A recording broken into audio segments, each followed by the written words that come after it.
very, very in depth and very diverse album. Yeah. Can you tell us, of course, the creation process of the album and the theme behind the name Gasping or the story behind the name Gasping for Air?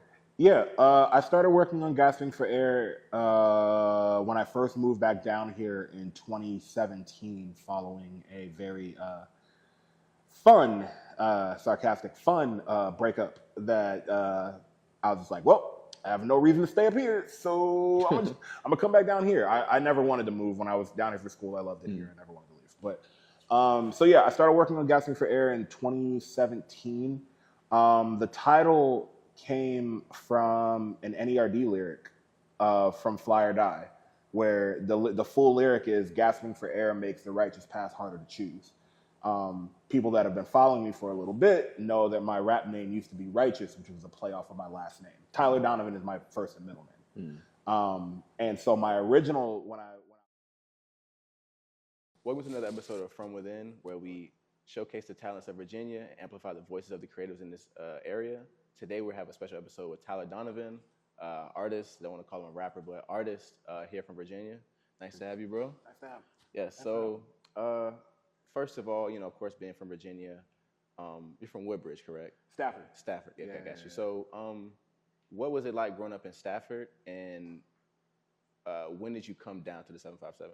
I was down there for school. I went to ODU. Yeah. I mean, Stafford is, it's cool. Typical suburban area. There's not a lot to do. Like, there's a skating rink. There's Funland in Fredericksburg, which wasn't too far. Yeah, and then you just played outside. Like, there wasn't it wasn't like a lot to do. So it was just kind of one of those things. You just found what connected with you. Gotcha. And music for me was that. When did you start creating music? Was it at a young age or what? I mean, I've been singing. I'm a singer first, which I guess some people know.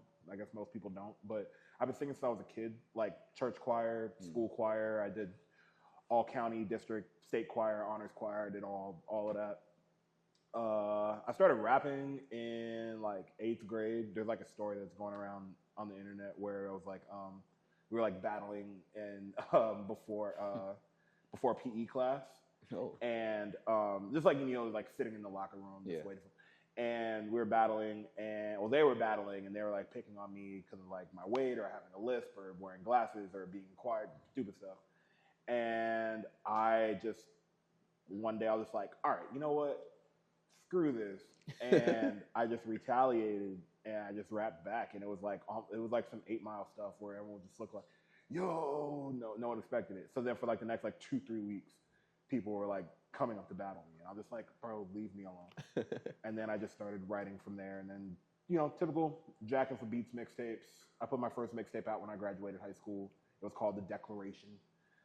Super profound, I guess. And it just went from there. Got you. So who were some of your major influences in your music? Not to cut you off, but I hear a lot of like, of course, it's very soulful. Yeah. Like you said, I hear the choir. So I like to think like a little Kanye a little bit. Yeah, absolutely. Of course, Pharrell being in this area, but sure. who else were some bigger influences? Yeah, I mean, Late Registration. That album changed everything for me. And it introduced me to Lupe, who's one of my favorite rappers ever. I'd say Kanye, I'd say Lupe, of course Pharrell, NERD. Like early on, those were like the main artists that I would like listen to, and then I would do my research, went back to like Tribe Called Quest, Pharcyde, Souls of Mischief, like that whole like golden era of hip hop. That was my bag. All right. So between the Declaration and now, what has been probably the biggest thing that you've changed, with your sound, and what are some things that you kind of, experimented in the past and kind of like, nah, that's not me, or some things you kind of stumbled upon and, really grasped at?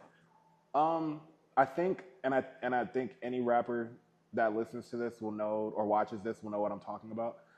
If they've gotten to that point, I've gotten to the point where I'm done rapping about how good I can rap. Like my early stuff, I didn't have anything to rap about, so I was just like, oh, I'm this nice lyrically and da da da, this, that, and the third, and I was, Like, and I was clever, and I always knew that like the unexpected factor comes in, because like we've had conversations. You've seen me, like I don't have the typical rapper demeanor. So like anytime I tell somebody I rap, they're like, really? But yeah, I think the biggest growth in the 15 years that I've been doing this, which is nuts to say because I'm old.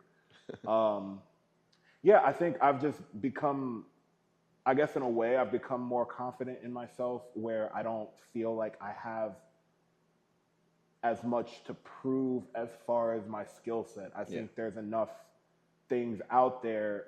You know, I'm not an established artist yet by any means, but I do think that there's enough, whether it's footage, music videos, just random freestyles that I've done, whatever the case may be, that it's like, okay, he can rap, but who is he? And I think that's been the biggest transition, is I'm way more focused on trying to give my perspective on things and just express who I am as opposed to what I can do. Right, and I was about to ask you about the freestyles. I know you just dropped the BBL Drizzy joint, but that is one of the main things that is, you know, on your on your socials, is the different freestyles, and even with the instrumentals that you drop, like for example the BBL Drizzy, you even kind of spun it a little bit with the production. You did your own thing. And, so I don't mean to cut you off. A lot of people say that. No, it just that whole beat. I rearranged it. Yeah, exactly. But I didn't add any production to it. I didn't do anything. That was just Metro's beat. Right. And when I tell you, I wasn't going to do that. Like seriously, like they bullied you into it. Seriously, my homie Mike. Shout out Mike Milborn. He just tweeted randomly like, "Hey, when are you gonna get on the BBL Drizzy beat?" And I literally, I think I called him and I was like, "Why'd you do that?" And I was like, "I'm not doing it." And then like a few more people were vocal about it, and then like later on that day I wrote and recorded it and then put it up. So the quick gas, they're fun because like they're not planned. Right. They're very spontaneous. It's literally like, oh, okay, here's a beat I like, let me write a quick 16 to it, let me record it, and let me just put together some sort of video. That's why sometimes I'm in front of the camera. Sometimes it's just some lyrics that I put together. It's spontaneous. So like if you see a quick gasp, it's right there. Like it's the day of. I think there was like one where I like tried to promote it a little bit and it was cool, but like it took away from it. Right. Right. So very, very quick, very stream of consciousness type thing. Got you. So with your, we were talking about this earlier, your whole theme, the cloud. Yeah. So tell us about how, you said how it came back in 2012. So for them, can you explain the cloud and how that came about? Yeah. So it's I guess a mantra called Ninth Nimbus. Basically just, I try to, my music kind of centers around like encouragement. I don't want to say positivity because there's duality in life, but like just encouragement, perseverance, and just staying with a cloud nine mentality. But cloud nine is so cliche, everyone says it, and I like alliteration, so I was like, oh, Ninth Nimbus, Dragon Ball Z, Harry Potter, both things that I love. So I was like, let me just take that. And yeah, it just was a thing that I would say before, after my verses, or like I would incorporate it into my verses, and that's all it means. It just means a cloud nine. Just trying to stay optimistic, trying to look at things glass half full as opposed to half empty. And then I consider myself a follower of Jesus, and so in the like right after like I rededicated my life and was like super on fire for God for like 6 months, I'm just going through the Bible, just going crazy. Yeah. And I found this piece in the Bible. Book of Numbers, chapter 9, verses 15 to 23, where it's just talking about the children of Israel. They had just escaped captivity, and they're on their way to the Promised Land. And there was a cloud that formed above them, and the cloud represents God's word, or God's direction, or God's order, right? And so they would follow the cloud, and the cloud was to lead them to the Promised Land. Sometimes the cloud would move and then they would move. Other times the cloud would stop and then they set up camp. The whole message behind it is following God's order. And I believe that all of us, whether you believe or don't, All of us were not created by coincidence or happenstance. We all have a call to answer. We all have a cloud to follow. So that's just the message. And so we're just trying to translate it in different ways, whether it's flipping the Comme des Garçons logo because I love Comme des Garçons, but I can't wear their stuff because I'm a big dude. Please make some big and tall stuff. But I flip the heart into a cloud and then put the eyes over it. Or like the illustrations that we've done. Shout out to Malik. Just different things to incorporate, that message of following the cloud. And I try to, when I do my music or whatever, I try to let that be an example that I'm following my cloud. I'm following my purpose. Got you. So that's nice snippets in a couple minutes. Got you. So in this area, we have so many different artists that are still here. Like before we shot this, we were talking about a couple. Yeah. Who are some of the artists locally that of course, aren't the Pusha T's, the Pharrells, those people? Who are some of the artists around here that you look to for inspiration? Whether you contact them directly and say, "Hey, bro, I really love this," or whether it's just from a distance. Who are some of those that people? are still here or that are from here? Just from here, and still here, or from here and gone. I mean, the first person that comes to mind is Masego, just because we went to ODU together, we had classes together, we would do shows together. We did a couple of songs, definitely not as many as we should have, but it's just cool because like I remember him as the dude just longboarding on ODU's campus playing sax and just flirting and talking and getting all the girls. Like, you know what I mean? Like, that's how I remember him. So to see him as like now, in my opinion, one of the faces of the new generation when it comes to soul, R&B, being able to incorporate jazz in a palatable way. And he's always been a super dope performer. Music has always been first for him. So like, he's always the first person that I think of, and I'm super happy for him, and I hope that he's doing well. Like, we haven't talked in years, but I do hope that he's doing well, and super happy for him. And Al Doms. I always use Doms as the perfect example of someone who is from here, because I'm not from here. So when I came down here in 2011, my homie Jarrell had put me on to like a few people like Rebel E, Intellect, Said Hughes, like those guys, Shallon Park, and so I always was like, okay, these are the people that I'm going to study, but then who are the people that were around me at the time?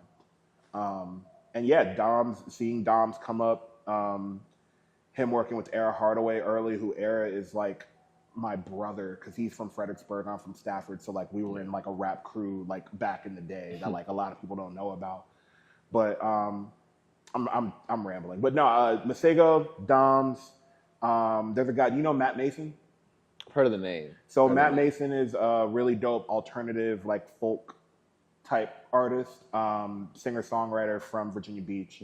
Met him through church. He's insane. Like he just did the Norva, and I think it was sold out, and it was just him and his acoustic. No full band, no production. It was literally him, his acoustic, and a piano. Wow. And the way that his songs translated with that audience, it's incredible. Right. But there's a list, bro. Cameron Parker, Boris the Lucid. My name isn't J-Mac, who's from the 7-5, who's really, really dope. There's a gang, like and I'm forgetting people, obviously, but there's so many people. Yeah. Like, but I would say those are the ones that I look at and I'm like, okay, they have like a clear vision. They're doing what they're doing what they can to execute that vision. And so shout out to them, and shout out to everybody. The 7-5, I love it here, and there's so many artists, and I think it's just a matter of time before it's not just like one person coming out of here every like 6 months or two a year, and it, like even like Crazy, like Young Crazy. Yeah. Crazy don't make music for me. I'm not the audience, right? Just because I'm not from that upbringing. I don't know that lifestyle, and I'm not gonna sit here in front and act like you know what I mean. But like, he's serious about his shit. I don't know if I can cuss on here. You can, yeah. Okay, you fine, can. thank God. He's serious. Like you can tell, like he's serious about his shit, and like he raps, like he really can rap. Yeah. So and just see his growth. I just saw him at Jackalope. Family brought him out, and like to see one for Family to bring him out is obviously a dope thing. Right. Just the OGs coming back, but to see the reaction. And to see like people like genuinely rocking with him, like that, it's cool to see, and I love seeing stuff like that, regardless of who it is. Right. So Gasping for Air, a project that I really really enjoyed. Thanks, bro. Very very in depth and very diverse album. Yeah. Can you tell us, of course, the creation process of the album and the theme behind the name Gasping or the story behind the name Gasping for Air? Yeah, I started working on Gasping for Air when I first moved back down here in 2017 following a very fun, sarcastic, fun breakup that I was just like, well, I have no reason to stay up here, so I'm going to come back down here. I never wanted to move when I was down here for school. I loved it here. I never wanted to leave. But so yeah, I started working on Gasping for Air in 2017. The title came from an NERD lyric from Fly or Die, where the full lyric is gasping for air makes the righteous path harder to choose. People that have been following me for a little bit know that my rap name used to be Righteous, which was a play off of my last name. Tyler Donavan is my first and middle name. And so my original, when I was going by Righteous and I was working on my first album, the album was going to be called My Righteous Path, which was still a reference back to that NERD lyric. Fly or Die is my favorite album, so by them. And while I was continuing to work on it, I was dealing with the breakup. I had health issues, the infamous back surgery, not thinking I was going to walk again, that whole process, dealing with a lot of mental stuff. A lot of it centered around like self-sabotage. It felt like I was suffocating. And just one day I was working on a song. I think I was working on Intervention, which was a completely different version than the album version. Yeah. But, and I just made a folder on my computer and I just put Gasping for Air. Just did it. And then I think maybe like 2 weeks later, I was like, that's the album title. And then that's where the whole breathing thing started. So it was around like 2017, 2018. Got you. So what would you say your favorite song on that album is? Well, I don't know, man. It's like picking your favorite child. No, I think so Assembly is always gonna have a special place in my heart just because of where I was mentally when I wrote it.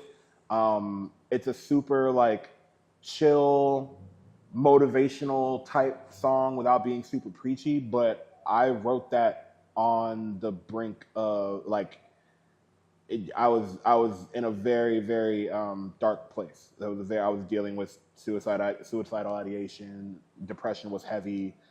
I'm on bed rest 20 hours out of the day. I can't walk without help. I can't do anything without help. I'm still dealing with the breakup stuff like that. The breakup and the surgery happened within a year. Yeah. And so I just wasn't prepared. And the idea for Assembly, I made the beat like right after Mac Miller passed. And that beat, I was like, that would have been a beat for him. Like that would have been something I could have heard him on. Yeah. And I just was thinking of like 16-year-old me, 16-year-old me, and what I would say if this was the last song that I wrote. That was the intention behind it. I was like, not as like a note or anything, but like the idea in my head was, okay, I'm gonna write and record this song, and then I'm checking out. Yeah. You know what I mean? Yeah. And a lot of people don't know that. But I had the hook for it, and I sent it to a few people, and their response is just like, wow, like, you know, you don't know, like I needed to hear this at the time. Because it's a really encouraging hook. I mean, to anyone who hears me listen close, no one can stop you. Go be the hero you needed the most. And if somebody tries to tell you no, they don't know about you, because in the dark, the brightest light still glows. Like that could be, you could take some of that and put it on like a poster and put it on like Marshalls or something. Yeah. Don't do that. My stuff is copyrighted. But, sorry. But yeah, like it was written with the intention of just, you know, if I'm going to go out, I'm going to go out with some sort of like encouraging message and hope that people connect with it. And to still be able to perform that song 5-6 years later and hear people sing along and do the and do and do all that, like that song will probably always be in like my top 3 favorite songs of mine forever, just because of the meaning behind it, how it's translated to people, and you know, and plus the beat is just cool. I like the beat. Yeah. And I'm sorry, and I gotta shout out my dog Smith. Shout out to Smith from Kids at Play, who came in with the perfect feature for that, because I wrote it from the sense of, if I'm doing an assembly and I see 15-year-old me in the audience, in the auditorium, I wanted Smith to be the perspective of another kid who heard it, but from their point of view. And I don't know if you're familiar with Smith and Kids at Play. Yeah. I had a brief conversation. They're great. They're great, man. They are the fucking future, and I'm so happy for them, because like they've just they're from Richmond, and they're so dope, bro. And like the people that they are. Like they're just genuine, just a group of kids. Like they figured it out, bro. Right. Like I look at them and I see like my homies from like Stafford, where we were gonna be like, oh, we're gonna be a rap crew and we're gonna do this and make the videos and all that stuff. And they figured it out and like got a deal, and like they have their audience. And yeah, man, like Smith just came in with the perfect verse, and I'm so glad that I was able to have a song with him. Gotcha. And it just made the song that much more special. So you have a couple shows coming up. You know, aside from the shows, what's next for you? Whether it's this summer, this year, what is, you know, next for you in your, you know, anything that's scheduled, or just your, you know, development as an artist? I'm working on a new body of work. Yay. It's called Second Wind. Right now the idea is to be an EP. And it's kind of like following up with Gasping for Air, where if Gasping for Air, I'm kind of giving away the artwork a little bit, but if Gasping for Air is like the cover of me climbing out of the valley and seeing me on the mountaintop, Second Wind is while I'm climbing that mountain after being... So of course you spoke on your breakup, you spoke on your health issues, and just, you know, overcoming all these trials and tribulations as an artist. So, for anybody that's out there, you can give a message to, whether it's, you know, musically or whether it's, you know, mentally. What advice would you give somebody to, you know, keep going and, you know, not to give up? It would just be that. Keep going. I'll just talk direct, I guess. Look, I had spine surgery in 2018. Doctors literally told me I wasn't going to walk. That's not hyperbolic. That's not trying to fish for sympathy. Like, I was in the hospital bed and I had the conversation, and they were like, the chances of you walking aren't likely. And within a year, I was walking and did bars on 95 and was like back on stage doing what I love to do. December of 2023, I got diagnosed with congestive heart failure, and then I played Yes Fest at ODU 3 weeks later. If you have breath in your lungs, your job's not done here yet. What Kobe said, job's not finished, right? And that's what I just try to encourage people, is like, we all know that life is not easy. It's not supposed to be easy. That's what makes the victory sweet. If life was easy, then the victories wouldn't mean nothing. It would just be, okay, cool, this happened.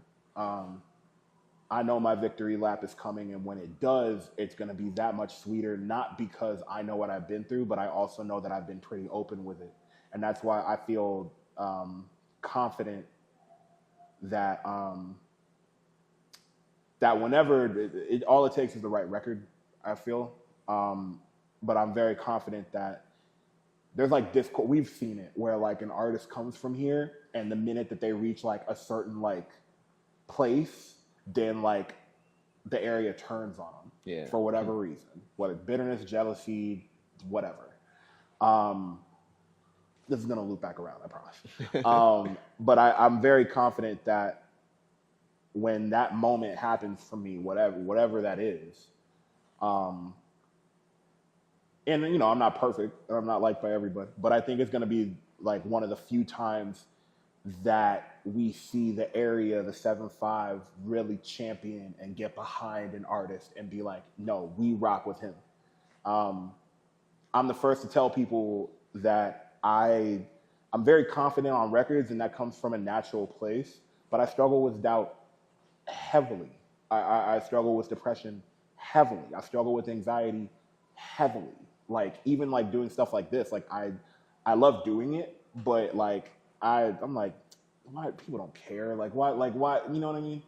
And I know that a lot of my peers feel that way, and a lot of my peers choose to mask it behind overconfidence and over bravado and over ego. And I'm not saying not to feel yourself, and I'm not saying to not have confidence in yourself, but like tap into that vulnerability. Tap into the things that you're insecure about. I guarantee you, like if you find a way to express it in a way where people are able to connect with it, I guarantee you that will go way further than just showing people how cool you are. Gotcha. So and follow the daggone cloud, bro, because it's still moving. So Yes, sir. Follow the cloud. Yes, sir. Well, thank you so much, bro. Once again, ladies and gentlemen, this is Tyler Donavan. Can I say one more thing? I'm sorry. Oh yeah, of course. Yeah. Hey, bro, I'm really happy for you, bro. It's really cool to see these type of platforms continuing to grow, because I think that's what we need, y'all just as much as you need us. We need y'all, and thank you for wanting to put a light on this area, because there's a lot of rich talent here. I know we have to go, but I had to say that. And if you're watching out here, tap into From Within. My boy Cam is doing incredible work. You feel me? Yes. Like the whole team, very professional, very cool. And come tell your story, man. Like if we want 7-5 to like really like pop off, and if we want Virginia to be what we believe that it can be, stop with this too cool for school shit and come pull up and talk to these people, man. Yeah, man. Because I know what it is. No, yeah, I know what it is. Yeah. Like I'm not naive to it, and I'm not gonna sit here and act like, oh, everybody's always kumbaya. They're like, stop. Can we just stop with the too cool for school shit? Because the quicker that we do that, then the more that we collaborate and come together, then the more that people will pay attention. Thank you. Virginia's about to be on fire again. Don't be in the back because you feel too cool. So shout out to From Within. Thank you, bro. Thank you. Like I said, once again, Tyler Donavan, gasping for air out now, all of his other stuff. Find it whatever you want, wherever you need to, Apple, Spotify, wherever you listen to, and of course, Black Planet, MySpace, it's everywhere. Yeah, and of course, follow the cloud. So thanks. Another episode of From Within. Appreciate you, bro. Appreciate you, man. Yes, sir.